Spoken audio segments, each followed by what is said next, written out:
অবশ্যই কাউকে উদ্দেশ্য করে বলছে, কারণ এখন দেখছেন তো, যেদিন এই অন্তর্ভুক্তকালীন সরকার গঠন করার পর যাদের পকেটে নিজেদের চলার মতো টাকা ছিল না, টিএসসি তে এসে যে বান্ধবীকে বন্ধু বান্ধবদেরকে নিয়ে যে বসে এক প্লেট ফুচকা খাবে সেই টাকাও ছিল না, আজকে তারা কোটি টাকার মালিক হয়ে গেছে। আপনারা তদন্ত করে দেখেন।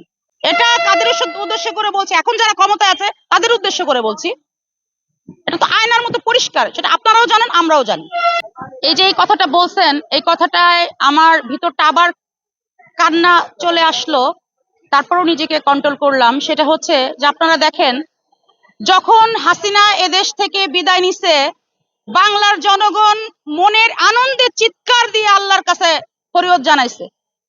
আবার যখন আমাদের প্রিয়, সবার প্রিয় নেত্রী, আমাদের গণতন্ত্রের মা বেগম খালেদা জিয়া যখন আবার এদেশ থেকে যাচ্ছে, তাকে ফিরে আসার জন্য জনগণ চিৎকার দিয়ে কান্না করে আল্লাহর কাছে ফরিয়াদ জানাইছে।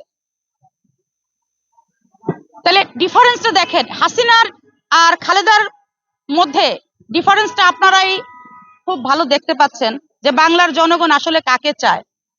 আমার আরেকটা বিষয় সবচেয়ে কষ্ট লাগছে, যে আমাদের এই বাংলার সবার জনপ্রিয়, প্রাণের প্রিয় যে নেত্রী ছিলেন, সবার বাংলার গণতন্ত্রের মা, তাকে চিকিৎসার অবহেলা দিতে দিতে কতটা মানে ক্ষতিগ্রস্ত তাকে করে ফেলছে, যে বিমানবন্দর থেকে নামার পরে যখন তার সন্তান, তার একমাত্র সন্তান, ছোট সন্তানকে তো হাসিনা গিলেই ফেললো, তার একমাত্র সন্তান যখন তাকে হুইল চেয়ারে বসা অবস্থায় জড়ায় ধরছে, সে কিন্তু তার ছেলেকে চিনতে পারতেছিল না। আপনারা কিন্তু মিডিয়ায় বিষয়টা বোধহয় দেখছেন, আমার আইডিতে শেয়ার করা আছে।